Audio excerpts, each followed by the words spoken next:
Aquí se inicia El Ciudadano TV. Reportajes.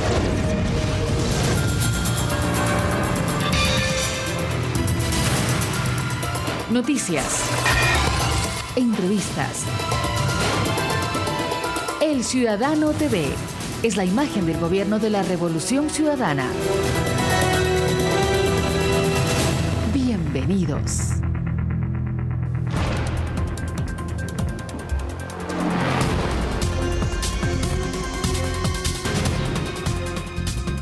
¿Qué tal, amigos del Ciudadano TV? Faltan 6 días para el inicio de la campaña de la próxima consulta y referéndum propuesto por el presidente Rafael Correa.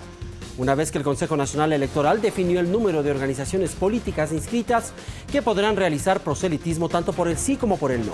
El gobierno ratificó que continuará explicando detalladamente el contenido real de cada pregunta para evitar la desinformación a la que está expuesta constantemente la opinión pública. A propósito de este tema, Marco Antonio Bravo entrevista a Leonardo Anselmi, activista del movimiento animalista español que logró en Cataluña la abolición de las corridas de toros. También nos acompaña Santiago Medina y la labor del Instituto Nacional de Preinversión en el proceso de planificación. También las experiencias que las autoridades gubernamentales lograron tras la amenaza de tsunami en costas ecuatorianas. Y la labor del gobierno en favor del medio ambiente recibe 2 importantes reconocimientos internacionales. Nos referimos al proyecto de focos ahorradores y al proyecto de recuperación de la laguna de Cube en la provincia de Esmeraldas. Pero vamos de inmediato con la información. El presidente Rafael Correa explica en detalle el contenido de las preguntas del referéndum y consulta propuestas por su gobierno. Lo hace por la desinformación mediática generada que busca desfigurar su verdadero contenido. En Guayaquil, por ejemplo, durante una entrevista radial, se refirió a lo insano que significa para la sociedad ecuatoriana que los medios de comunicación caigan en manos de banqueros. Catherine Urpo nos cuenta que, a pesar de ello, no descuida las actividades propias de un jefe de Estado. El presidente de la República, Rafael Correa, cumplió el pasado martes 15 de marzo una amplia agenda en Guayaquil. El mandatario concedió una entrevista en Radio América donde trató varios temas de interés nacional, entre ellos el de la consulta popular. Además, deploró que entre las 101 organizaciones inscritas en el Consejo Nacional Electoral para realizar campaña en contra de la consulta se encuentre la Asociación Ecuatoriana de Canales de Televisión. Luego de esta actividad, el jefe de Estado condecoró al profesor Vicente Narea Sosa, quien se desempeñó como maestro lasallano durante 50 años. Destacó su labor y aseguró que este gobierno busca que la educación alcance niveles de excelencia. El mandatario también realizó su habitual conversatorio con los medios de comunicación. En esta ocasión lo desarrolló en el Colegio San José Lasalle. El presidente Correa concluyó sus actividades en Guayaquil luego de participar en la inauguración de la sucursal mayor del Banco del Instituto Ecuatoriano de Seguridad Social. Destacó la creación de estas oficinas, de las que dijo la ciudadanía esperaba por años. Hay cosas que se están transformando en el país y muchas veces pasan desapercibidas. Este edificio pasó votado ¿cuántos años? Unos 10 años, en manos de un banco central autónomo que acaparaba poder. El único que salió próspero de la crisis del 99 fue el Banco Central, porque por imprimir billetes y dar crédito a los bancos, recibió activos reales cuando no pudieron esos bancos pagar o quebraron. Y se llenó de activos. Y esa burocracia, en lugar de venderlos más rápidamente los activos, ponerlos en función social, acaparaba cada vez más activos. Gracias a Dios la Constitución de Montecristi le quitó la autonomía del Banco Central. Hoy mandamos en el Banco Central y por ello es posible que estos activos, esto que era el Banco de la SUAY, otro ejemplo del saqueo que fue la crisis bancaria, aquí se llevaron de las bóvedas los billetes en saco, prohibido olvidar. Y pasó cerca de 10 años votado, hoy está al servicio de la ciudadanía general y en particular de los afiliados y jubilados de nuestra seguridad social. El IES ha sido un agente pasivo, es decir, compraba acciones, titularizaciones y las guardaba hasta el fin de su rendimiento. Ahora, señor presidente, estamos empeñados en hacer la mayor titularización de la historia del país. Vamos a titularizar 420 millones de dólares de nuestra cartera hipotecaria para inyectarle a la economía, para que sectores productivos sean beneficiarios de ese crédito y así poder dinamizar un mercado fundamental como es el mercado de valores. Y obviamente todo esto ha estado acompañado con una visión clara de apoyar a sectores estratégicos que generen empleo. Por unos 10 minutos, el mandatario recorrió esta dependencia en compañía de funcionarios locales y de gobierno. Desde Guayaquil, Catherine Urpo, El Ciudadano TV. La alerta de tsunami generada tras el terremoto en Japón puso a prueba todo el sistema de seguridad montado por el gobierno para enfrentar desastres naturales. El estado de excepción decretado, evacuaciones reales, alarmas, monitoreo constante y miles de personas movilizadas para precautelar la vida de quienes residen en zonas costeras fueron algunas de las decisiones adoptadas durante un escenario que aún se muestra preocupante. Si bien la pregunta sigue siendo si estamos preparados para enfrentar catástrofes como las de Japón, la jornada del pasado 11 de marzo dejó algunas lecciones y demostró que Ecuador evoluciona positivamente en la adopción de medidas de prevención. El presidente de la República, Rafael Correa, declaró terminado el pasado sábado 12 de marzo, antes del mediodía, el estado de excepción que decretó el día viernes 11 tras la alerta de tsunami que amenazó a las costas del Pacífico como resultado de la catástrofe que azotó Japón.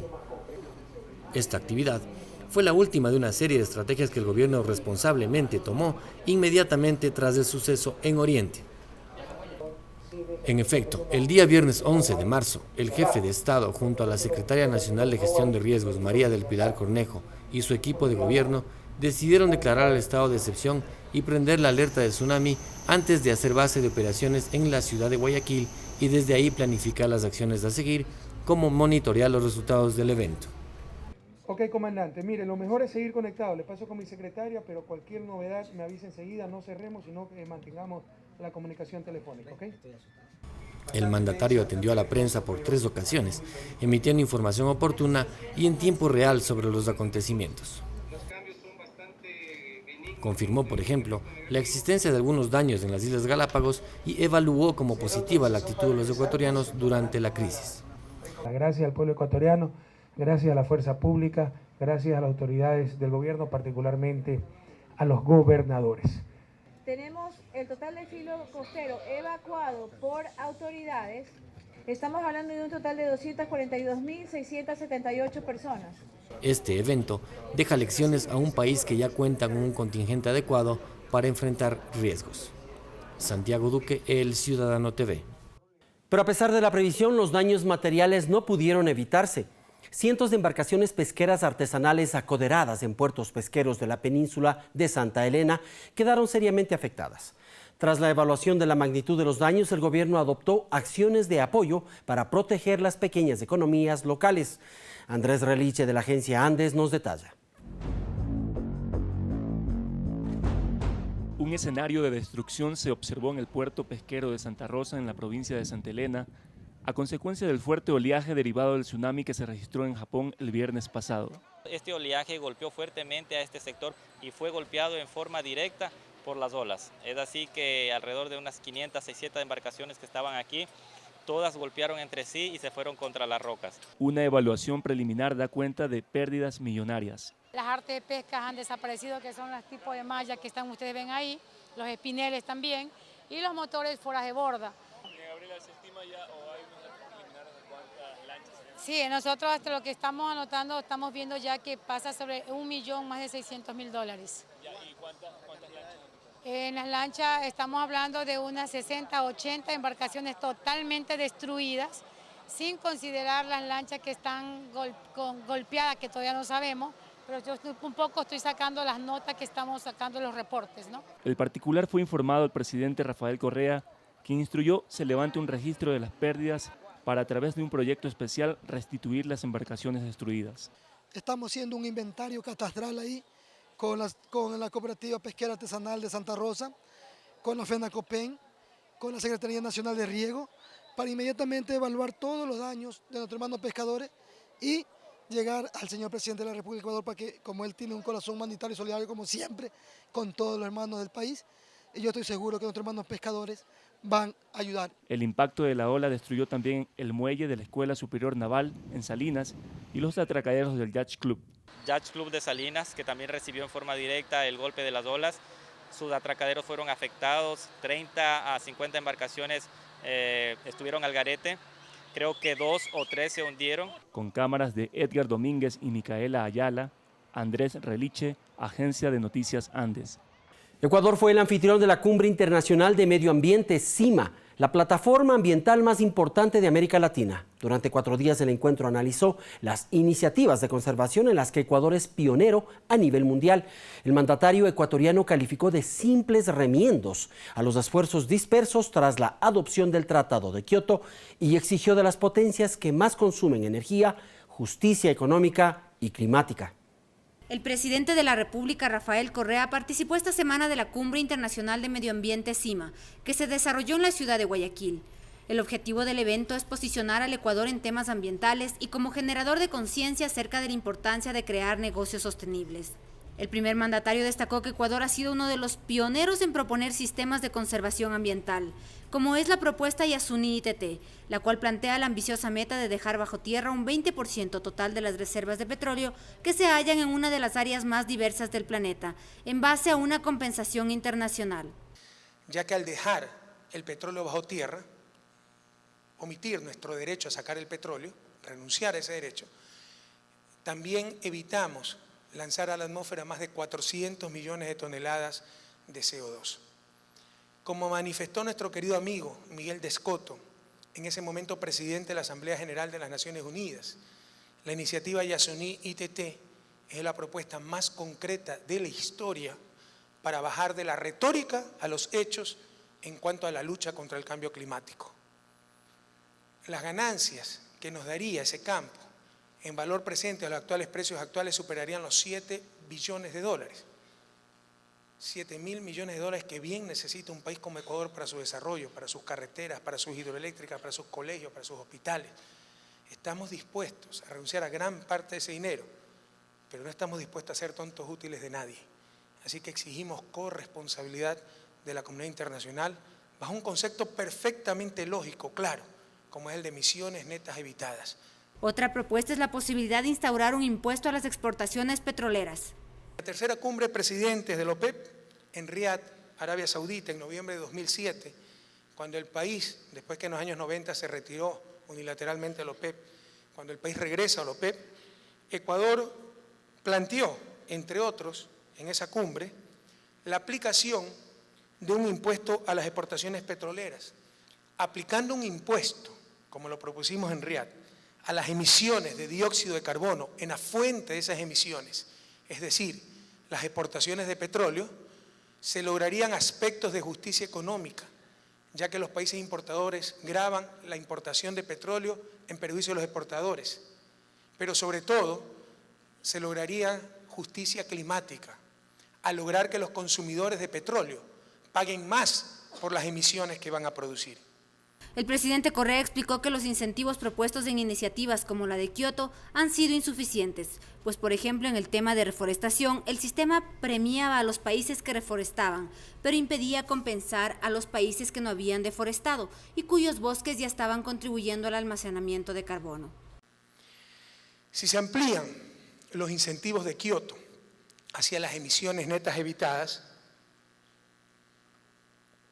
además de los objetivos de cambio climático, se podría dar un giro revolucionario en los intercambios internacionales, al permitir convertir muchos países, sobre todo los que están en vías de desarrollo, de economías extractivistas a exportadores de servicios ambientales. También se refirió a los desechos sólidos en la necesidad de pensar en una verdadera industria urbana recicladora. Subrayó que si bien Ecuador ha avanzado mucho en temas ambientales, aún tenemos tareas pendientes. En Guayaquil, Catalina Llanes, El Ciudadano TV.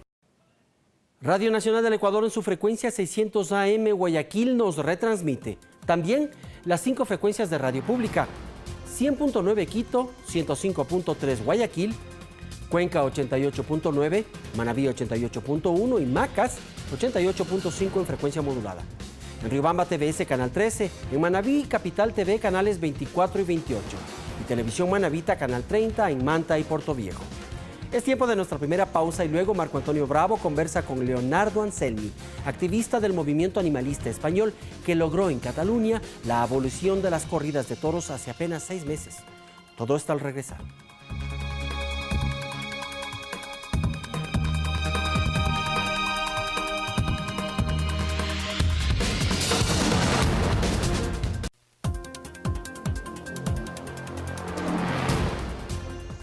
¿Qué tal, amigos del Ciudadano TV? Nos encontramos acá en el Salón Azul de la Presidencia de la República para dialogar en los siguientes minutos con Leonardo Anselmi. Él es coordinador y miembro de la Fundación Franz Weber de Suiza y también de otras entidades que tienen como beneficio y como impulso defender a los animales. Justamente ahora que estamos en una etapa de análisis, de discusión acá en el país, a propósito de la tercera pregunta que se incluye en la consulta popular y que dialogaremos más adelante. Bienvenido a Ciudadano TV. ¿Cuáles son las experiencias que se han vivido en otros países respecto a las corridas de toros y esta necesidad de que algunos colectivos insisten en que ya no se tengan más elementos de esa naturaleza? Efectivamente, muchas gracias por la invitación. Efectivamente estamos trabajando en todo el mundo con temas de corridas de toros y otros temas que tienen que ver también con el uso de animales para el entretenimiento. Y específicamente en la tauromaquia, este año 2010, el 28 de julio de 2010, se abolieron las corridas de toros en Cataluña. Eso fue un asunto histórico. Fue un día histórico, verdaderamente, a nivel internacional, tuvo una repercusión mediática muy buena. Incluso recuerdo un titular de un diario inglés que decía llega la ilustración a Cataluña, ¿no? Porque justamente uno de los elementos históricos de España y por el cual se considera que todavía se mantienen las corridas de toros es porque no se abrió la ilustración políticamente, fue el movimiento ético europeo. Entonces, recuerdo justamente ese beneficio, ¿no?, que tuvo Cataluña en su visión internacional por tomar esta decisión. ¿Y qué elementos confluyeron para que se tome esta decisión histórica? Y más o menos lo mismo que pasó también en Canarias en el año 92, también se abolieron las corridas de toros. En el año 92 tuvo menos repercusión porque tuvo, digamos, menos conflicto, por decirlo así, en términos de debate. Sin embargo, lo que confluencia en estos casos es cuando hay una sociedad civil que apoya una determinada reivindicación. O sea, en ese momento los movimientos sociales es como que nos apartamos, damos un paso atrás, perdemos la paternidad de esa reivindicación pasa a ser, al ser mayoritaria, pasa a ser una reivindicación social, ¿no? Entonces, nuestro trabajo radica simplemente en vehicular, ordenar y administrar esa voluntad popular, que es la que justamente llega al Parlamento de Cataluña y acaba finalmente aboliendo las corridas de toros. Pero teniendo en cuenta que también existen otros colectivos que impulsan más bien lo otro, que hay mucha afición por los toros, y volviendo ya al tema acá al Ecuador, a Quito específicamente, la afición por los toros es bastante grande. Sí, yo pienso que el tema de lo grande o bajo de la afición siempre hay que relativizarlo, porque medir, por ejemplo, como se suele hacer por la cantidad de entradas que hay en una plaza de toros, cuando sabemos que probablemente en una feria de 7 días son las mismas personas. Está llena, claro. Sí, pero son las mismas personas que van los 7 días normalmente, ¿no? Luego a mí me gusta hacer una buena división con respecto a lo que es el aficionado y con respecto a lo que es el público.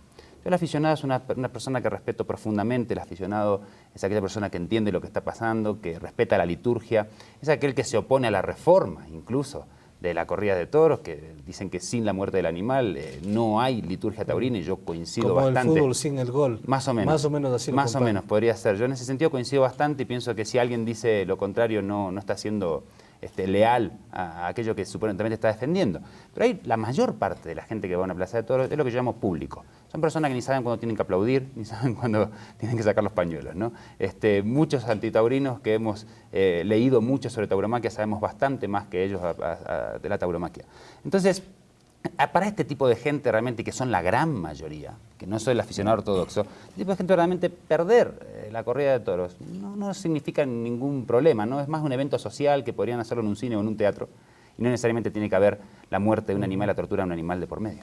Ahora, justamente en la pregunta número 3 de la consulta señala: ¿está usted de acuerdo en que en el cantón de su domicilio se prohíban los espectáculos que tengan que ver con la finalidad de la muerte al animal?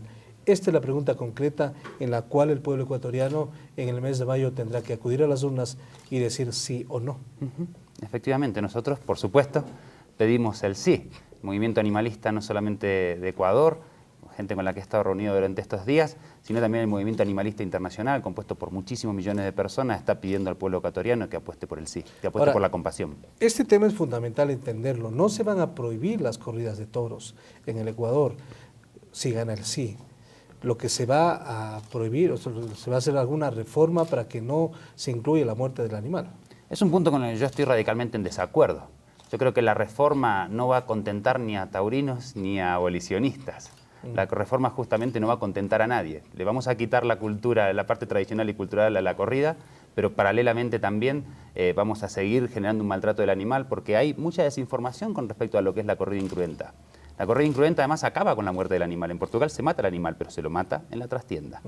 Por lo cual, en realidad, si la pregunta se formula de esa manera, yo creo que tiene que acabar en la abolición y pido que acabe en la abolición. Y además pido al público taurino que forme parte también de este proceso, que no sea contra el público taurino, sino con el público taurino, que podamos generar un proceso de cambio, un proceso evolutivo en la moral, la moral común y colectiva de este país.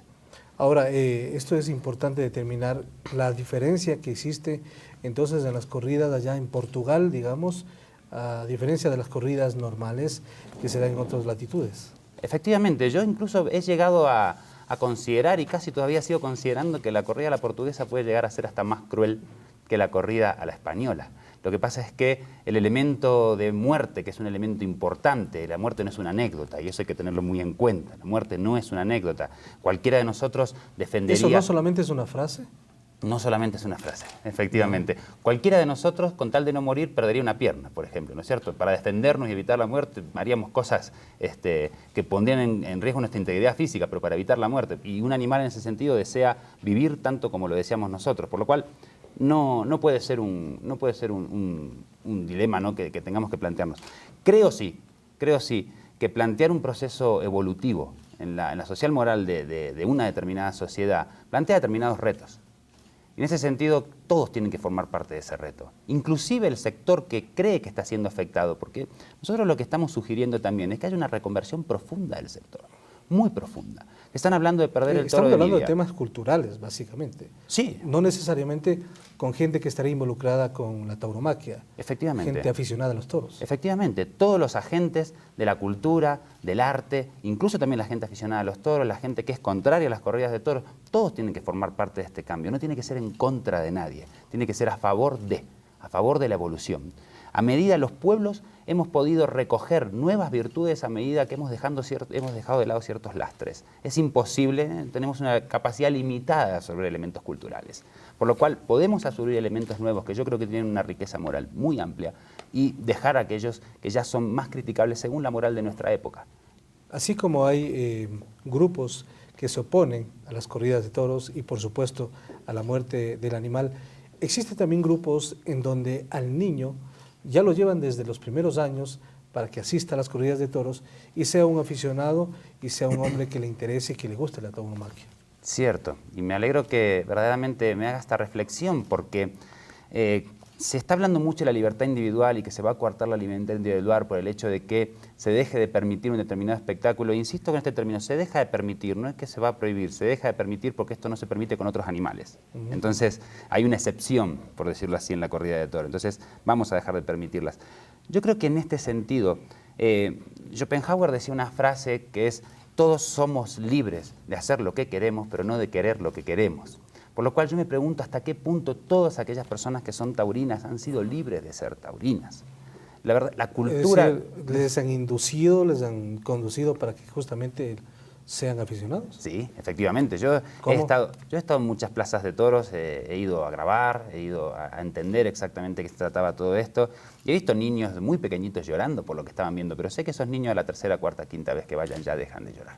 Y he escuchado abuelos explicándole a los niños de que el negro que estaba ahí, el bicho negro, era malo porque estaba atacando al caballo y que entonces estaba muy bien lo que le hacía el picador y lo que le hacía el banderillero y el torero luego, porque ese era el hombre malo. Entonces, ¿vamos a educar a los niños desde el engaño?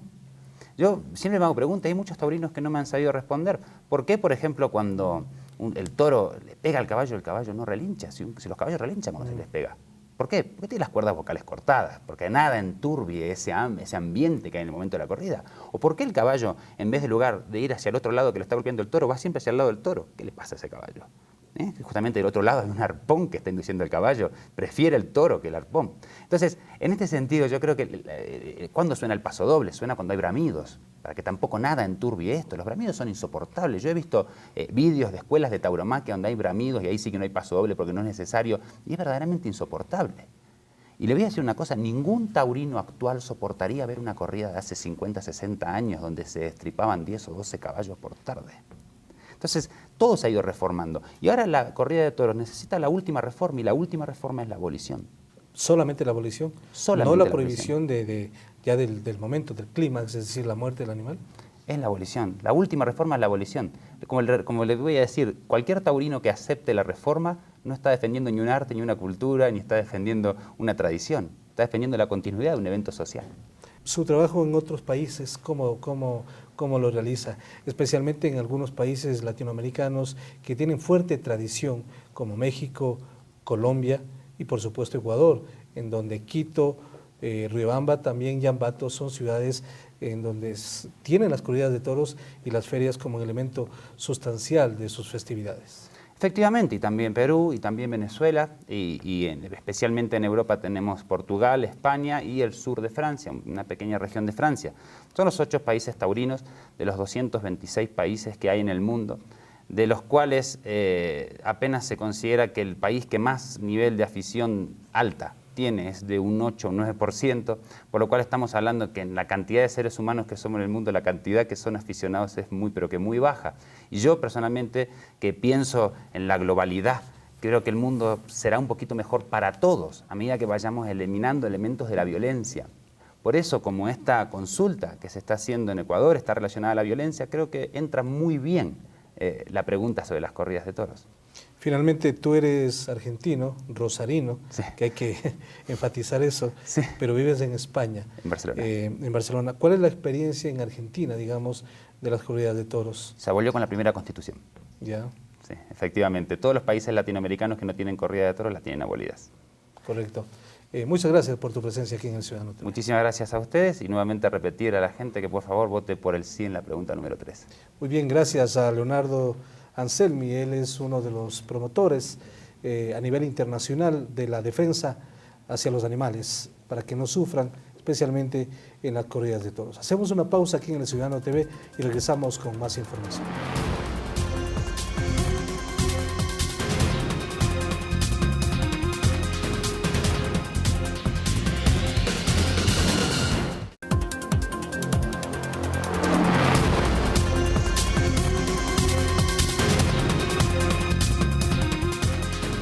Seguimos informando. La cita de UNASUR desarrollada hace poco en Quito ratificó una vez más la sólida unión del bloque regional. La canciller de Guyana, Carolyn Rodríguez, en representación del país que ejerce la presidencia pro tempore, leyó las conclusiones a las que los 9 ministros y 3 viceministros de Relaciones Exteriores de los países miembros llegaron tras la cita extraordinaria. Respecto al duro momento que vive Japón, el canciller Ricardo Patiño reiteró la solidaridad con ese país y las víctimas de la catástrofe natural.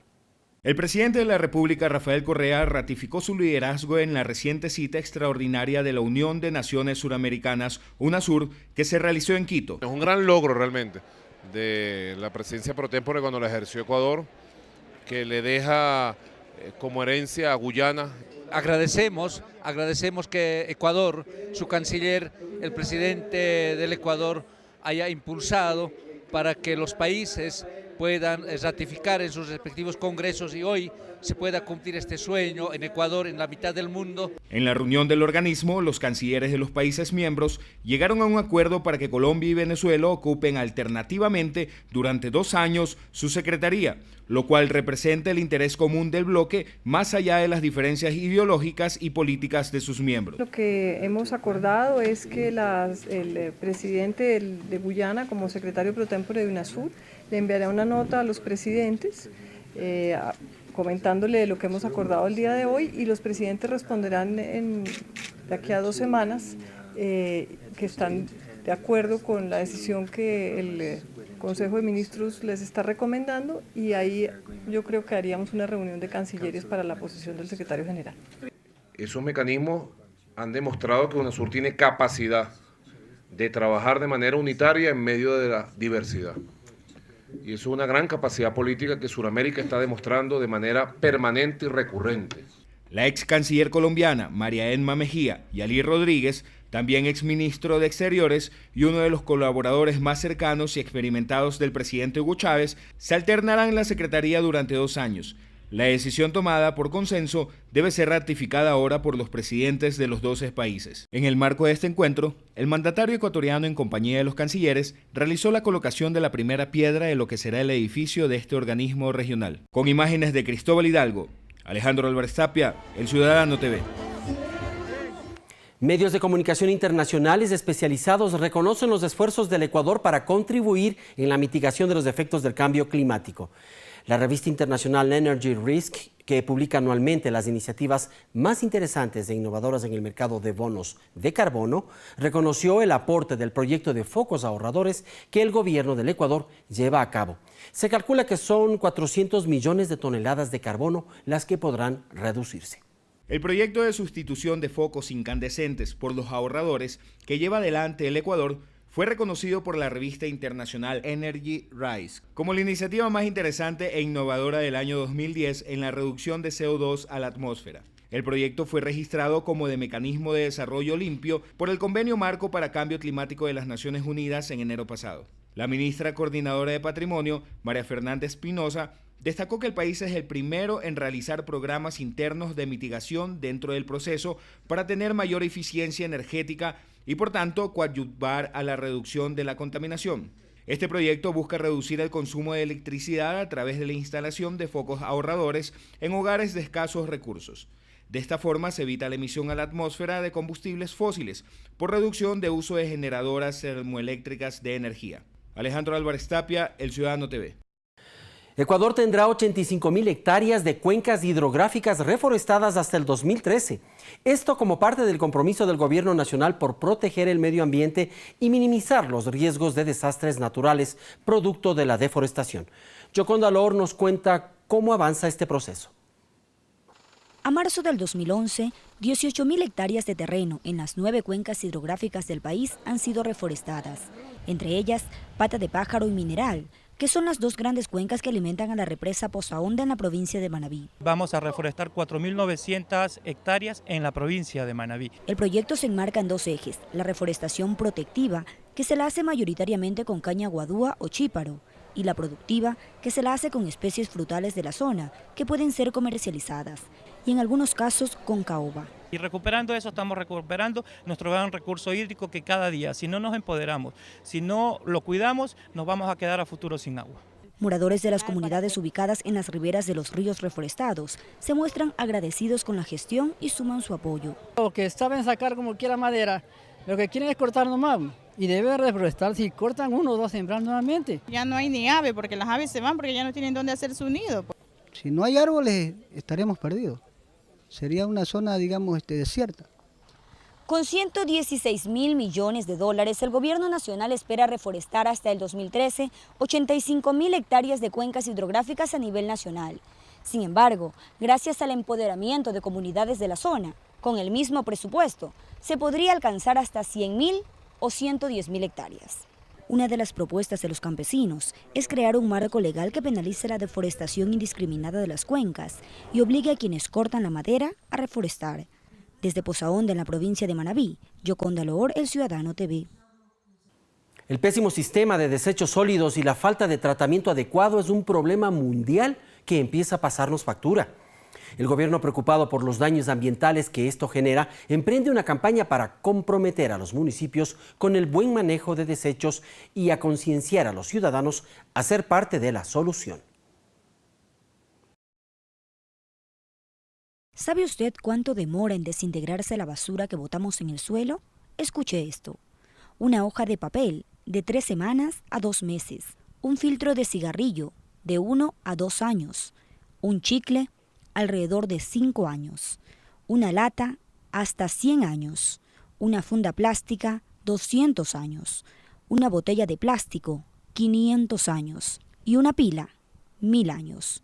La mayoría de estos productos están hechos de compuestos químicos derivados del petróleo y altamente contaminantes para el medio ambiente, por lo que el mal tratamiento o la falta de tratamiento de esta basura genera daños muchas veces irreversibles. Conscientes de esta realidad, el gobierno nacional se apodera del problema y decide asignar cuantos recursos necesite cada municipio para el correcto tratamiento de los desechos. Déjense ayudar, déjense de esos celos de que la autonomía municipal... Hace unos días se llevó a cabo en Quito un taller sobre manejo de desechos sólidos que organizó el Ministerio de Ambiente con la Asociación de Municipalidades del Ecuador, AME. En el acto, el presidente cuestionó fuertemente lo poco que las autoridades seccionales e incluso la cartera de Ambiente han hecho en esta área. nos criamos en esto, entonces ya ni nos sorprende, o sea, es parte del paisaje ver una botella botada, ¿verdad? Ustedes ven en los buses, sea culto, bote los desperdicios por la ventana, ¿no? Y eso ya nos sorprende absolutamente, eso es parte de la educación, ser culto, no ensuciar el bus y no ensuciar el carretero. Estas cosas tienen que haber un quiebre, aquí no ha habido una revolución, como en otros aspectos, les insisto, reconocemos que uno de los aspectos en que el gobierno ha fracasado, yo podría decir, es competencia municipal, pero hemos fracasado todos. Qué bueno para los municipios que empecemos a manejar de una manera integral los desechos sólidos. Para demostrar que sí es posible el buen tratamiento de la basura, visitamos a Jorge Bailón, alcalde de Loja, ciudad pionera en el tratamiento de los desechos sólidos. Desde 1995, el gobierno local dejó de ver a la basura como basura y empezó a verla como un negocio. Durante el año 99, el 2000, 2001, aproximadamente se fue consolidando y a la ciudadanía ha entendido. Nosotros tenemos que nos entregó al municipio un tarro de basura verde y un tarro de basura, un tarro negro, que es la basura reciclable, en este caso los papeles, plástico y todo lo que no es biodegradable. Uno se sabe lo que es la basura que se pudre y lo que no se pudre, no hay ninguna cosa que se ponga difícil. Cuando uno está en la calle, encontrar un depósito donde se pueda depositar la basura. La basura orgánica es convertida en abono, mientras que la inorgánica es llevada a una planta de tratamiento donde la separan y comercializan lo reciclable. En Quito, Yocondalor, El Ciudadano TV. Amplíe esta información visitando las páginas electrónicas www.presidencia.gov.es, elciudadano.gov.es, andes.info.es y confirmado.net. Tras la pausa, desea conocer cómo se puede optimizar el resultado de la planificación pública por medio de un instituto de preinversión. Se lo contaré al volver.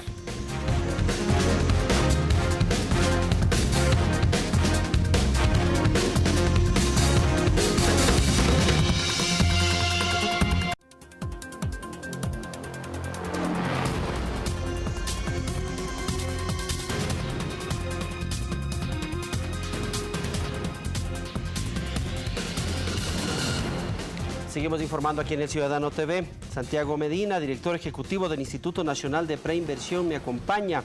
Máster en Economía por la Universidad Georgian State de Atlanta, Estados Unidos. También fue subsecretario de Inversión Pública y hoy el director del Instituto Nacional de Preinversión. Un instituto relativamente nuevo, en realidad tiene 2 años, muy poco conocido, pero que de alguna manera ha querido rescatar en el tema de la coordinación, de la ejecución y de la certificación de procesos para la restauración de la función planificadora del Estado ecuatoriano. Bienvenido al Ciudadano TV. ¿El Estado ecuatoriano no planificaba, no preinvertía? ¿Cómo actuaba antes el Estado en función de una planificación a largo plazo? ¿Qué ocurría antes y qué pasa ahora? Seguro, gracias por la invitación primeramente. Seguro. ¿Qué pasaba antes? Antes del gobierno se dejó de lado la planificación en el país.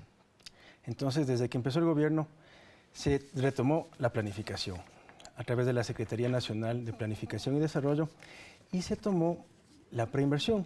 ¿Qué es la preinversión? Es la realización de estudios que permiten demostrar que un proyecto es factible, tanto financiera, técnicamente, social y ambientalmente. Pero eso parecería ser que es un paso obvio antes de invertir ingentes cantidades de dinero por parte de un país. Es un paso obvio, pero que no se lo estaba haciendo.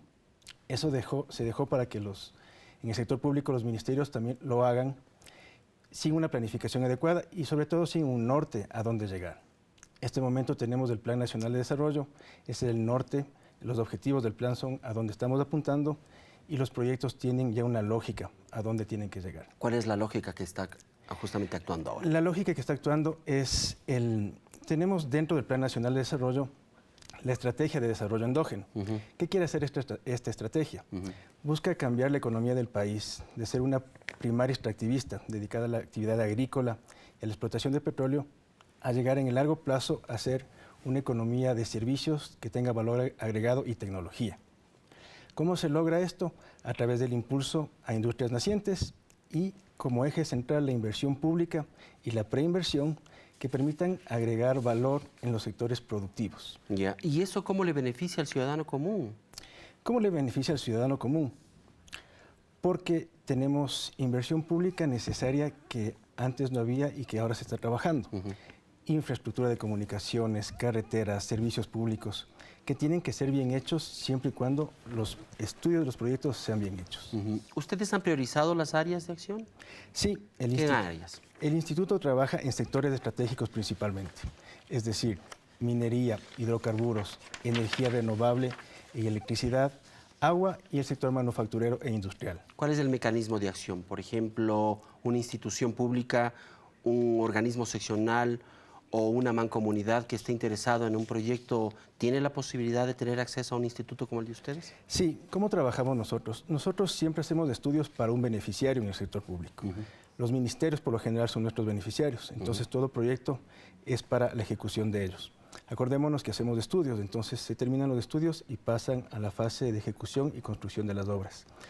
No trabajamos con gobiernos seccionales, a menos que los proyectos tengan grandes externalidades positivas, como el Metro de Quito, por ejemplo, o que los beneficios sean regionales. Por ejemplo, tenemos proyectos en agua, que son en toda la cuenca del Guayas, que abarcan varias ciudades y provincias. En esos casos sí trabajamos con gobiernos seccionales. Ya. En este momento ustedes están actuando en algunos ámbitos de acción. ¿Cuál es el presupuesto que ustedes han invertido en estos 2 años o en el último año por lo menos para financiar proyectos en la fase de preinversión? El año pasado invertimos 11 millones y este año vamos a invertir 51 millones. ¿En qué áreas específicamente? ¿Ya tienen definidos esos proyectos? Sí, tenemos definidos los proyectos, estamos trabajando en el sector transporte, por ejemplo, estamos con el proyecto de Metro de Quito. Es un proyecto muy importante, todos sabemos los problemas de movilidad de la ciudad, los problemas incluso de salud y productividad que se tiene al tener una ciudad tan congestionada. Entonces el metro es la solución a los problemas de movilidad de la ciudad. Hace 15 o 20 años nos hablaron de que ese proyecto no era factible por la orografía, la geografía de la ciudad. Hoy, de repente, aparece que sí es factible. ¿Cómo cambia eso? El proyecto es factible y es verdad. Hace años la tecnología no estaba tan desarrollada como ahora. Ahora la tecnología es más desarrollada y el proyecto es factible. Ya. ¿En qué otras áreas estamos trabajando también? Trabajamos en el área industrial y manufacturera. Tenemos un proyecto interesante que es la planta de urea. La urea es un fertilizante que ayuda mucho a la productividad agrícola. Y toda la urea que se utiliza en el país se importa. Se gastan como 30 millones en importar y subsidios. Y estamos haciendo los análisis. En este momento terminamos la prefactibilidad y hay mucha potencialidad de hacer el proyecto con biomasa, es decir, con desechos vegetales. Vemos que el arroz y la palma son residuos que se pueden utilizar para generar biomasa. Adicionalmente también en este momento el Estado ecuatoriano está invirtiendo ingentes cantidades para el tema de la generación eléctrica, también para plantas hidroeléctricas y obviamente para el trasvase o proyectos en cuanto al tema de control de inundaciones. El instituto en este momento específicamente qué proyectos de generación hidroeléctrica está ingresando, más bien dicho, está apostando. ¿Cuáles, por ejemplo? Tenemos proyectos de energías renovables y limpias. Por ejemplo, tenemos proyectos geotérmicos. Son proyectos que aprovechan la energía del agua, básicamente vapor de agua y fluidos hídricos. Tenemos el proyecto Chachimbiro en la provincia de Imbabura, que se espera genere alrededor de 100 megavatios. En el siguiente año vamos a trabajar con el proyecto Chacana, que se encuentra en el sector de Papayacta y Quijos. Y tenemos otro proyecto que se desarrollará en la provincia de Imbabura. También tenemos proyectos de energías de olas y energía cinética de los ríos. ¿En dónde piensan hacer eso? Estamos haciendo los estudios en todo el perfil costanero y en toda la región insular de Galápagos. Estamos midiendo las olas y la cantidad de energía que se podría generar ahí. ¿Tenemos potencial en eso? Tenemos potencial en eso. Justamente los estudios de prefactibilidad nos permiten ver eso. Tenemos también un proyecto de arenas silíceas. ¿En qué consiste ese proyecto? Tengo entendido que es para fabricación de vidrios, ¿verdad? Sí, es un proyecto que lo estamos conversando con la empresa nacional minera para probar que hay suficientes reservas para luego tener una fábrica de vidrio y evitar importar vidrio, que actualmente todo se importa para la industria nacional. ¿Eso es factible? ¿Ustedes ven factibilidad en eso? ¿Financiera, económica? Estamos trabajando con ENAM y lo primero que se va a hacer es probar que existan las suficientes reservas. Ecuador también es deficitario en el tema de la producción de acero, todo se importa. Ustedes hablan en esto, justamente en este proceso de planificación, de la posibilidad de producir acero. Sí, en este año tenemos un importante proyecto que es el de siderúrgica. Vamos a iniciar con la fase de prefactibilidad. Correcto. ¿Cómo trabajamos? Son fases progresivas, es decir, tenemos primero una idea, un perfil, una prefactibilidad que nos dice si el proyecto puede avanzar a la siguiente fase de factibilidad. Se demuestra que es factible en esa fase y se hace la ingeniería definitiva. En el caso de siderúrgica vamos a hacer un análisis de la cadena de valor, qué materias se pueden utilizar, si hay en el país, no hay en el país, qué tecnologías hay a nivel mundial y buscar qué potencialidades tenemos como país. Una última pregunta, el presidente de la República habló de que este año la inversión social será la mayor y de hecho en el presupuesto general del Estado para el 2011 el monto destinado para el sector social es altísimo. ¿Cuánto van a coadyuvar ustedes como instituto en esa zona? Nosotros... ¿Y en qué proyectos puntuales? Seguro, si bien nosotros nos centramos en sectores estratégicos, algunos proyectos son muy importantes para el sector social. Tenemos infraestructura y este año estamos hablando con el Ministerio de Telecomunicaciones para ver si tenemos proyectos de telemedicina y de educación. Vamos a hacer los estudios para tener redes que permitan interconectarse a los hospitales y a los centros de educación. Entonces se va a permitir que se comuniquen hospitales, colegios, escuelas, para que podamos hacer proyectos de salud y medicina. Interesante entonces en el tema de educación y salud. Y también obviamente entiendo la generación de empleo, que eso es una cosa que también redunda muchísimo en el tema de la parte social. Seguro, nosotros todos los proyectos pasan por criterios que son generación de valor agregado, sustituir importaciones, satisfacer necesidades básicas y crear las bases para una industria nacional. Perfecto. Muchísimas gracias a Santiago Medina, es el director ejecutivo del Instituto Nacional de Preinversión.